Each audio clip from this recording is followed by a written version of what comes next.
นี่ชิมเบิ้งนี่ อ่อนนุ่มหวาน ผู้เฒ่ามักอยู่ นมยังนี่บ่ลูกเอ้ย ขนมปัง ขนมปัง โดยแซนด์วิช ยำบ่ได้กันยำไปอยู่ชั้นแล้วลูกเอ้ยอยากเกินให้ ว่าได้ยินว่าเหลือแค่เหลี่ยมเดียวอืม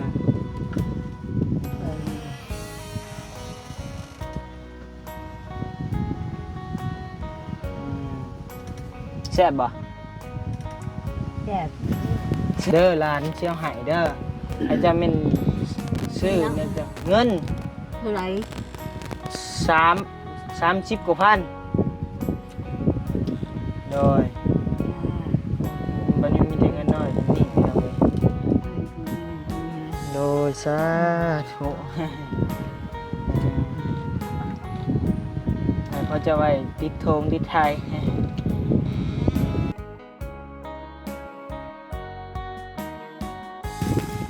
เอาพี่น้องเลยเนาะ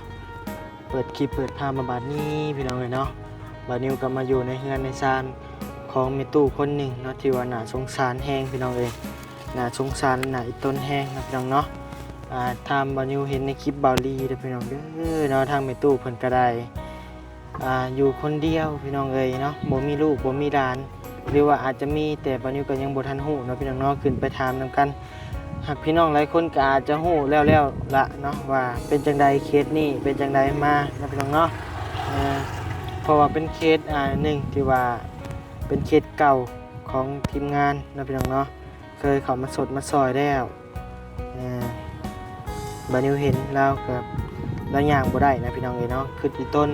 ก็เลยว่าเข้ามาเยี่ยมมายามแล้วก่อนซอยได้เล็กน้อยก็ซอยไปพี่น้องเอ้ยเนาะโดยมื้อนี้ก็เดินทางมา3คนคือเก่าพี่น้องเอ้ยเนาะบ่าวยาวบานิวเบาตุวิพี่น้องเอ้ยหรือว่าน้องพัดไส้นั่นแหละพี่น้องเอ้ยเนาะ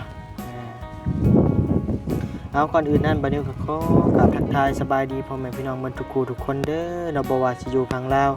ฝั่งไทยและก็ต่างประเทศเด้อพี่น้องเด้อเนาะบานิวก็เห็นเพิ่นแล้วก็อีต้นสงสารเพิ่นเนาะเพิ่นอยู่ผู้เฒ่าผู้หนึงผู้เดียวพี่น้องเอ้ยซอยยังบ่ได้หลายก็ซอยมาเยี่ยมมายามเพิ่นเนาะพี่น้องเนาะเพราะว่ามื้อวานนี้บานิวก็ฝากเงินกับบาลีมาพี่น้องเอ้ย50,000กีบเนาะหรือว่า80 บาทนี่แหละพี่น้องเอ้ยเนาะเข้ามา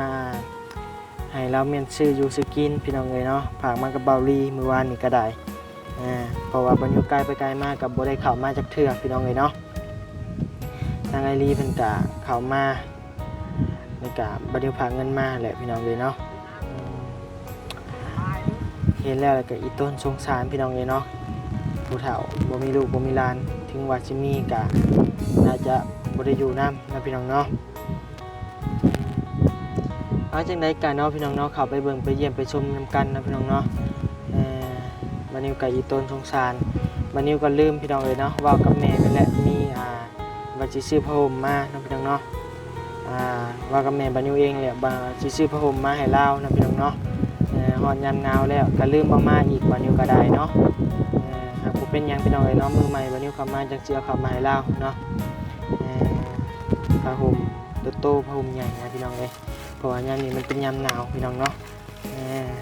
ไปขับไปในพุ่นละพี่น้องเลยเข้ามากับใครเติมอยู่พี่น้องเลยเป็นตู้มันอยู่บ่ไอ้สบายดีเด้อสบายดีเด้อบ่มันใส่อยู่เทิงบ่เฮามาครั้งแรกเฮานะเห็นแล้วก็อีต้นเพิ่นก็ได้มานำกันอันนี้ตู้ไผนี่ฮะบ่มีตู้ไผตีตู้แล้วเดี๋ยวตู่คนน้อยเอาได้บันนี้จะกินไปเยี่ยมไปยามเราก่อน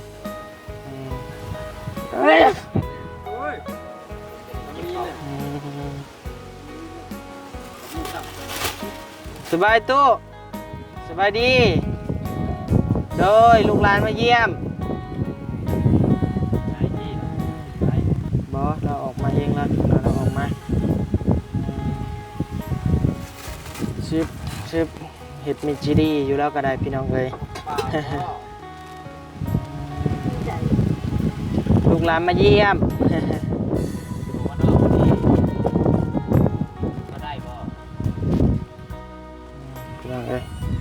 บายดีเด้อตุเด้อ สบายดี โดยเคยเห็นหน้าเขาอยู่บ่ เออบ่เคยเอ้ โดย เคยเห็นหน้าจะเกลือ โดยเฮามาจากบาลีหั่นแหละฮู้บ่บาลีตุ้ยๆมาหาเจ้ามื้อวานนี่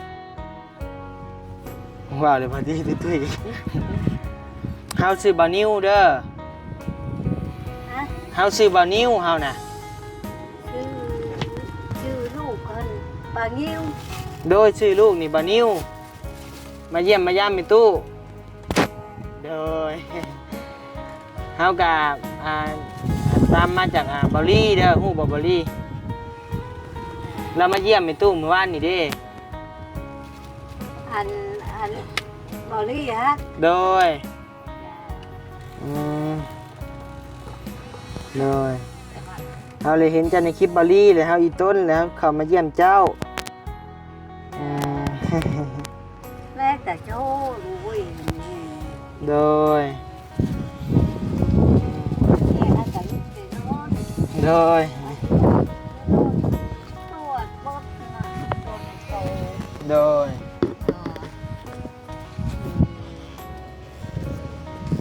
อยู่กับไพ่เป็นตู้อยู่น้ำไพ่มือนี่ จะท่านว่าว่าลี่แบบบ่เตียงหาเห็นอยู่ บาลีบาเตียงเฮากันนำมาจากทีมงานบาเตียงบาลีแหละเฮาก็ได้ว่าไงเฮาน้องหักบาลีบาเตียงเด้อ นี่ไง โดย จ้า เออแล้วเฮาก็ซื้อนมซื้อขนมมาฝากเจ้าเด้อวันนี้ก็สิเว้าดังแล้วหนึงเด้อพี่น้องเอ้ยแม่ตู้เพิ่นบ่ได้ยินเนาะเพิ่นได้ยินคอยแหละพี่น้องเอ้ยมากินนมก่อนแม่ตู้อ่ะนมเล็กตะซอยเฮาเห็นจะหมัก กินข้าวกินน้ำเลยบ่ กินแล้ว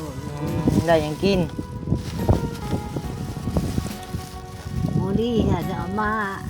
หั่นกินไก่ โดย ก็ปิ้งไก่แล้ว โด ก็ ย ผลไม้ โดยเมื่อวานนี่เฮาบ่ได้เข้ามาเฮาฝากเงินกับไอลี่มาอยู่เออ พอดีพูดปุ๊บ โดย ปุ๊บก็ว่าโอ้ยฝนตกมาเห็นยังไงเพราะว่า อ่านก็คิดฮอดอันนี้ย่อเด้อเจ้าอาจจะกินได้อยู่อันนี้ มันยังอันนี้ ย่อกินกับข้าวโดยอันนี้ก็นม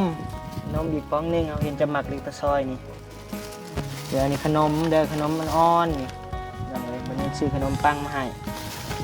ซีมบอกขนมแม่เบิ้งให้ตัวซีมเบิ้งแซ่บตัวนี้นี่ซีมเบิ้งนี่ อ่อนนุ่มหวาน ผู้เฒ่ามัก ขนมยังมีหัวลูกเว้ย ขนมปัง ขนมปัง โดยแซนด์วิช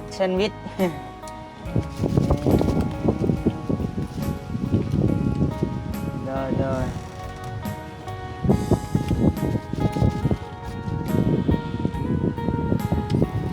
เฮาว่าสิเข้ามาหาเจ้าหลายมื้อแล้วแต่ก็บ่มีเวลาจักเทื่อมื้อนี้ก็เลยมีโอกาสเลยก็กับบ่ฮู้ทางนำเฮาน่ะได้มีโอกาสมากับบ่าวยาวฮู้บ่บ่าวยาวบ่าวยาวจะฮู้บ่ ปลาเงา โดยบ่าวยาว หากระมามือนี่บ่ เอาบ่บ่าวยาวจะเคยมาอยู่บ่ บ่เงาบ่อ่ะ เคยหึงเลยเนาะโอ้ เราก็ลืมแล้ว โดย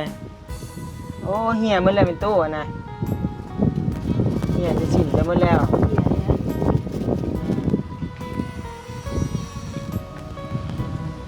มาลงรก โดยมันหึงเลยเนาะ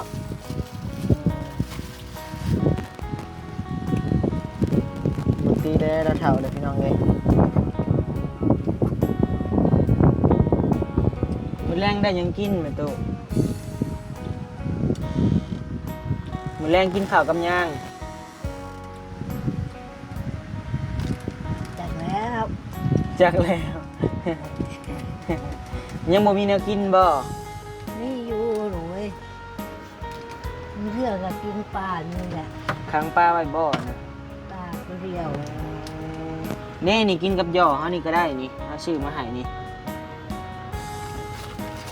ย่อถนน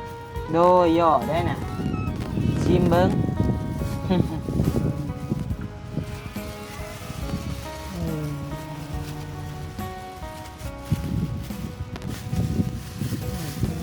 ทำได้อยู่บ่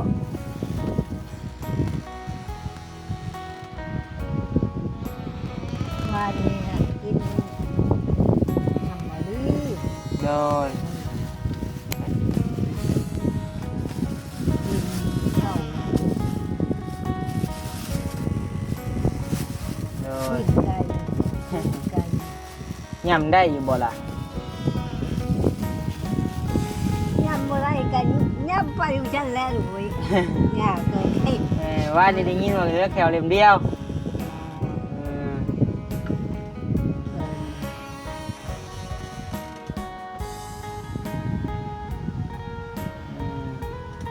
แซ่บบ่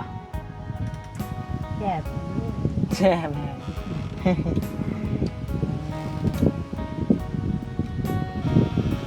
แซ่บแล้วว่าเดี๋ยวมาจะไทยพวก เยอะแต่กับนี้แซ่บโอ้ย โอ้ย ข้าว แม่มันเถ่าเลยมันตัวเนาะจะย่างบ่ได้เลยบ่ ย่างบ่ไร เออ ที่ไปกับไปบ่ไร โดย ย่าง ไผหนึ่งข้าวหนึ่งน้ำมันจะกินซะ ย่างหนูนี่กับบ่ไร โดยไผหนึ่งข้าวหนึ่งน้ำจะกิน มึงปีนั้น โอ้ เข้าเขาบอกลืมมาเราลืมมากินเอง โดย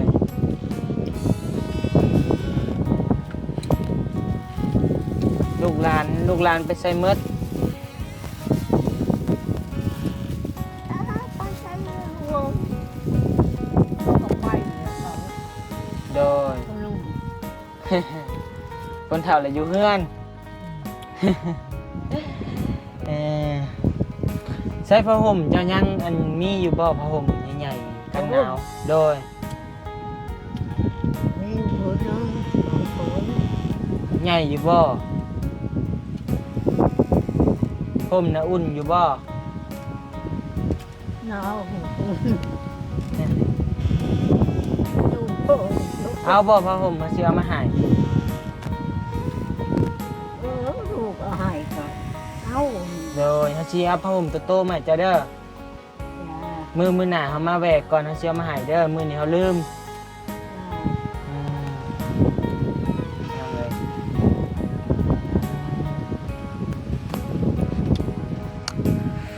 ไผมาเฮ็ดห้าวเนี่ยเจ้าแม่โตไผมาเฮ็ดแนวจับนี่ให้เจ้า เฮ็ดเตียงเฮ็ดเตียงฮะ นี่เห็ดในจับย่างไปนี่ แม่เลยละเฮ็ดเอง เห็ดเอง เฮ็ดเอง พี่น้องเอ้ย ไก่ก็จับ อยากไปนั่งลิ้นอยู่ห่มไม้บ่ ปลาปูน เออ ปูนว่า โดย ทั่ว อื มีเข้า ขุดเองเห็ดเองเลยพี่น้องเอ้ยนี่ไม้ห้าวนี่คือแบบบนิวเห็ดให้กันเทียบเลยเห็ดเองพี่น้องเอ้ยย่างบ่ได้เห็ดเอง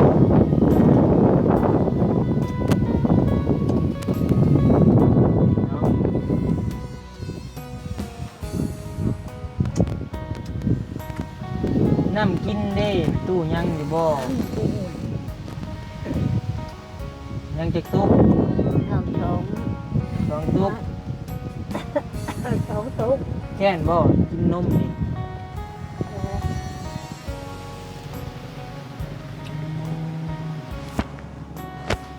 มีข้าวอยู่ผู้เดียวพี่น้องเอ้ยเนาะบัดนี้ก็นำมาอันน่ะบ่ยาว บานิวก็นำมาจากคลิปเบาลี่นะเป็นอย่างน้อยบานิวเห็นเลยก็อีต้นสงสารไม่เฒ่าเพิ่นผู้เฒ่าลูกหลานก็บ่มีพี่น้องเอ้ยไปปะหมดแล้วเนาะ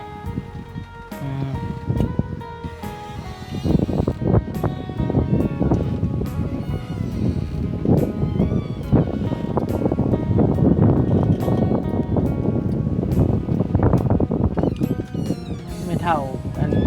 มีเงินอยู่บ่ตอนนี้ บ่มีล่ะ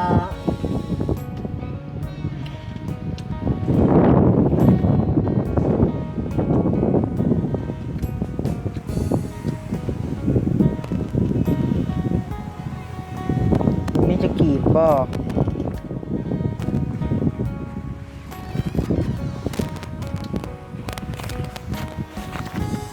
เด้อหลานเชี่ยวหายเด้ออาจจะเป็นซื้อเนี่ยจะเงิน เท่าไหร่ 30 กว่าพันโดยวันนี้มีแต่เงินน้อยแบบนี้พี่น้องเลยโดยสาธุเพราะจะไว้ติดธงติดไทย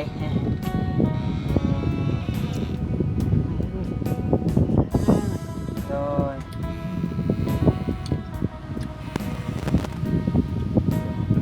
มาบ่มาบ่มีบ่ บริห้ามน้ำขึ้นให้บ่ มาก็บ่มีบ่มี ไทย นั่นน่ะ บ่ตีเฮ้ยไม่เท่ายังเห็นปกติบ่ตาเธอนั่นนี่ ฮะ เจ้าเห็นอยู่บ่เฮานี่ตาเจะแนมเห็นเฮาอยู่บ่ ให้อยู่แบบนี้ แปลว่าตายังดีอยู่ตาน่ะ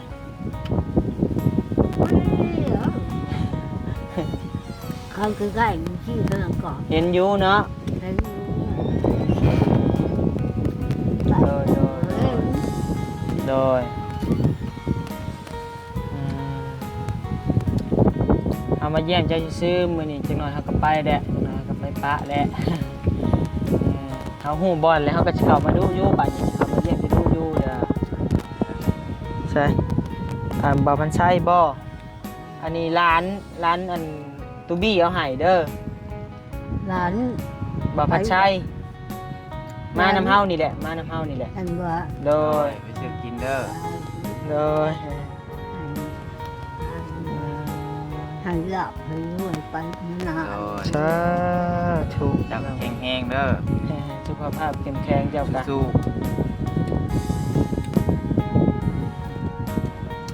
แซ่บบ่ ดูดน้องใส่ไม่ตู้แต่แข็งแห้งอยู่เป็นโฮมโพมใส่ลูกให้หลาน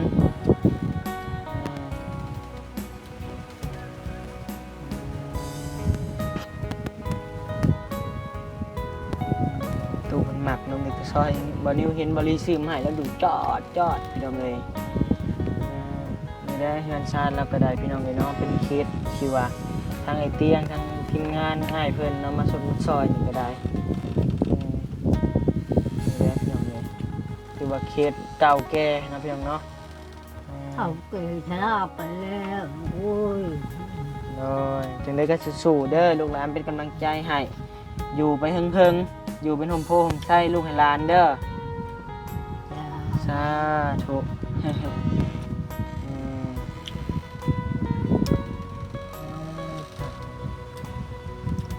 แล้วก็เริ่มจอยเลยแข่งขาแล้วก็ได้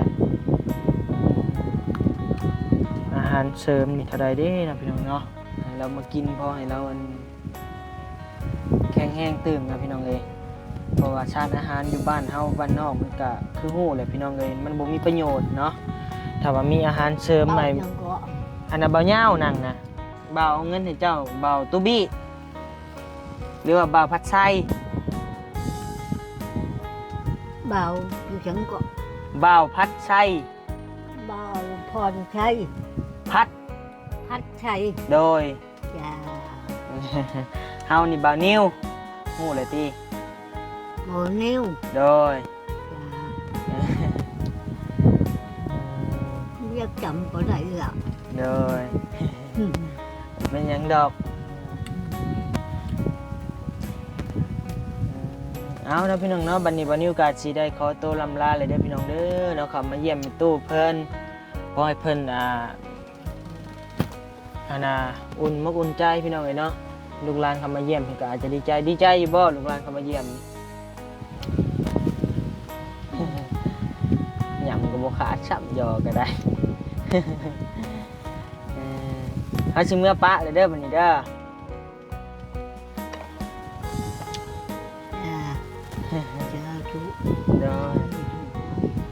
rồi phụ lệ họ chỉ bay cài đông hiền thì bay phụ lệ họ cả คุณบ่ rồi ไกด์ลงเห็นไปบ่เนี่ย rồi พื่อนเขาอยู่เซโน่เพื่อนเขา อันนี้จะไปลงเห็น rồi แต่ ไปซอยเพิ่นคือกันนี่แหละไปเยี่ยมเพิ่นเอาเด้อบัดนี้พี่น้องเด้อนะบัดนี้ก็มาเยี่ยมมายามในตู้เพิ่นบัดนี้ก็สิได้ลำลาพระจากเพียงจะมีเด้อพี่น้องเด้อเนาะ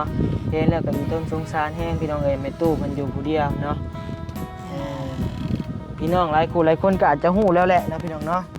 การเป็นไปมาของแม่ตู้เพิ่นเนาะเพราะว่ามันก็เป็นเคสที่เก่าแก่นะพี่น้องเนาะ